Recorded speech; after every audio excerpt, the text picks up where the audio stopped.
Hey everyone, I'm Joe from OpenStance, and this is the Payntr X 001F spikeless golf shoe. Now before we get into the review, if you're new here, please take a second to consider hitting that subscribe button. If you like the video, hit the like button as well. It all helps. Now, let's talk about these bad boys.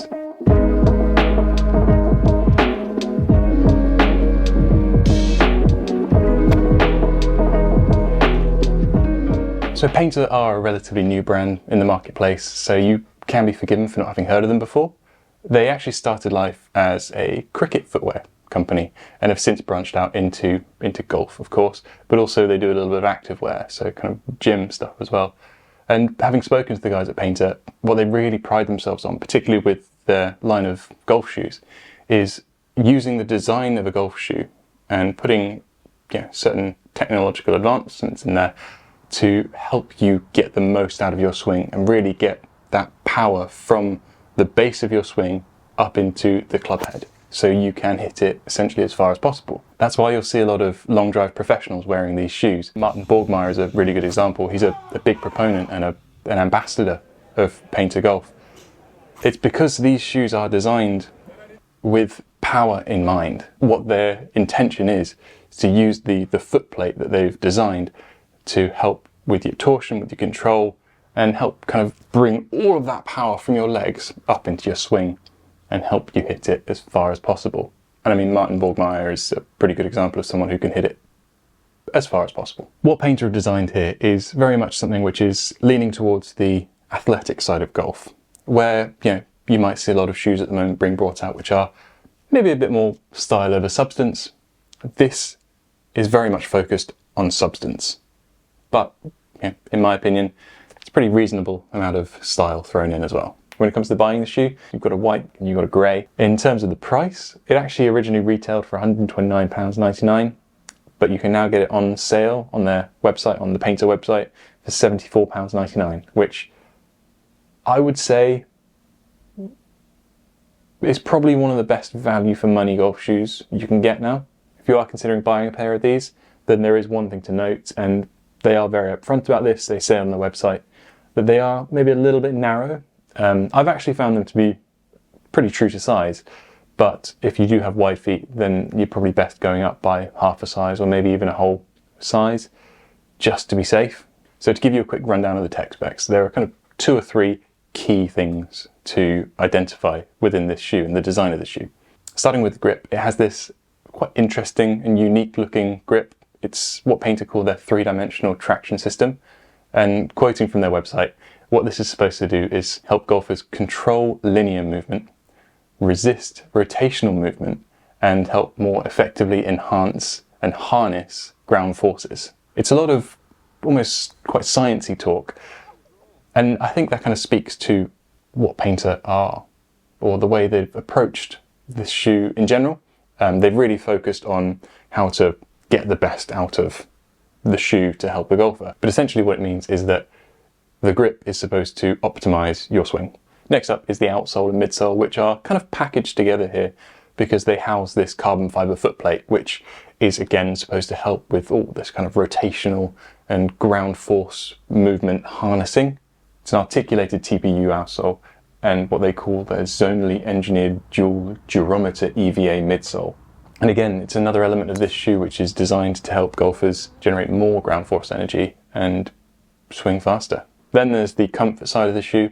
It has this PMX foam midsole, which helps add a bit of support, a bit of cushioning, all good things, and a vented tongue, which is made out of this kind of neoprene to, again, help with this kind of breathability aspect of the shoe. So the shoe in general is incredibly breathable, but water resistant to a certain extent. Finally, the weatherproofing of the shoe. It's got a water impermeable upper layer. It's got this microfiber skin to it, and then this super hydrophobic never wet solution, which the whole shoe is coated in.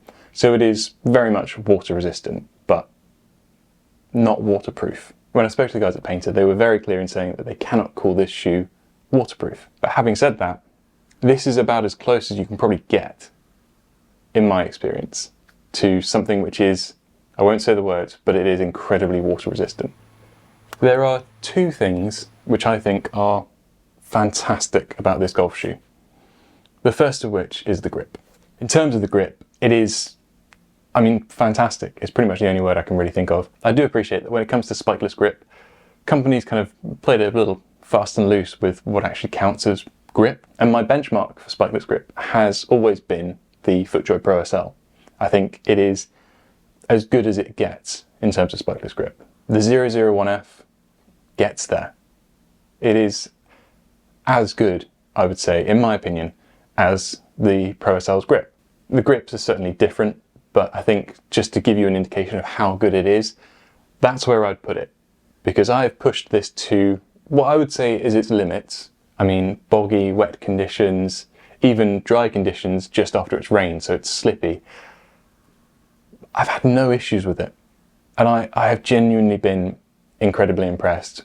I don't know what I was expecting beforehand, but it's probably exceeded my expectations. Just to quickly add to that, it's been difficult for me to properly quantify whether or not the shoes help me hit it further, but that's because I don't track my numbers that kind of accurately and that acutely.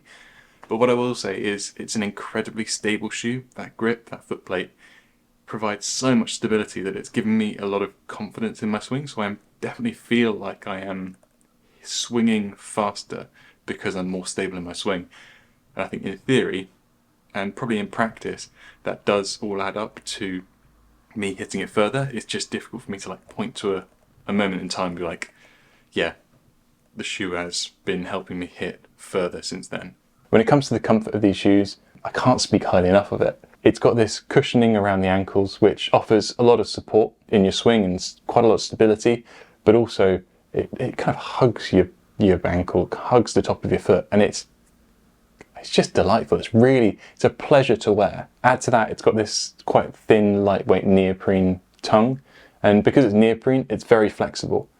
And as a result, even though it's quite long and it kind of rides up, well, certainly rides up my foot a little bit, it doesn't rub. The weatherproofing is, I know that I'm not allowed to say that it's waterproof. The guys at Payntr made that very clear.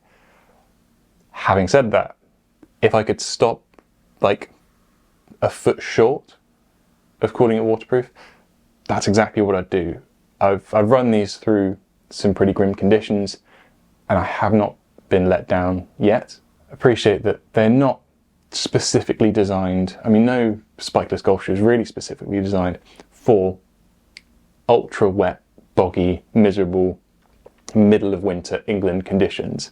And I probably won't take these out then because of that explicit reason. They're not made for it, but I kind of want to just to see how they'll fare. And I have a feeling I won't be disappointed because from what I've experienced so far, they have been fantastic. And the weatherproofing, so this water resistance, as they call it, this water impermeability is, I mean, I'd give it 10 out of 10. It's really good. To balance all of that good stuff, I am very aware that these shoes do have a few downsides. Some of them are kind of just my opinion, maybe being a little bit nitpicky, and some of them are just a little bit more factual. The first of which I'm going to say is the design. Now, don't get me wrong, I actually think it's really quite a good looking shoe, especially from an athletic perspective. But in this day and age when there is so much choice out there, and you can find shoes which are essentially, high street branded sneakers, which look much better, some people are going to like it, some people aren't.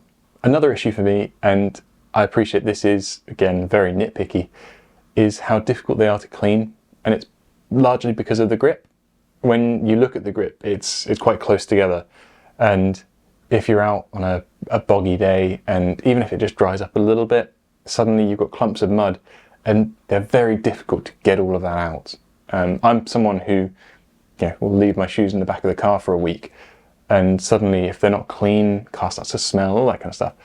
They are just a bit of a hassle to clean. So that great grip has this kind of slight negative payout. The final very nitpicky issue from me is how long the laces are.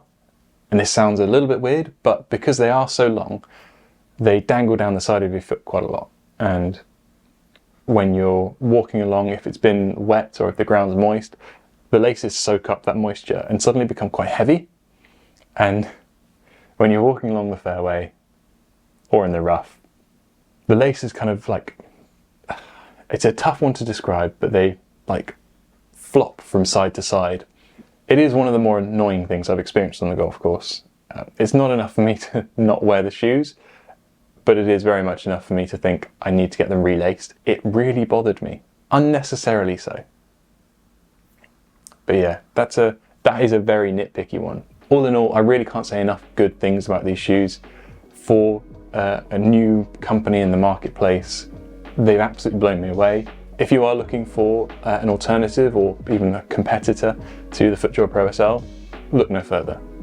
I think from a performance perspective, from a style perspective, from a comfort perspective, from a grip perspective, it is as good, maybe even if not better in some ways than the ProSL. It is a truly outstanding shoe, and I think something that a lot of people should try as an alternative to some of the bigger brands. Anyway, that is all from me. Hope you enjoyed the review. Hope you found it a little bit informative. If you did, like I say, please hit that subscribe button, drop a like, and let me know in the comments what you think of these shoes. And I'll see you in the next one. Cheers, guys.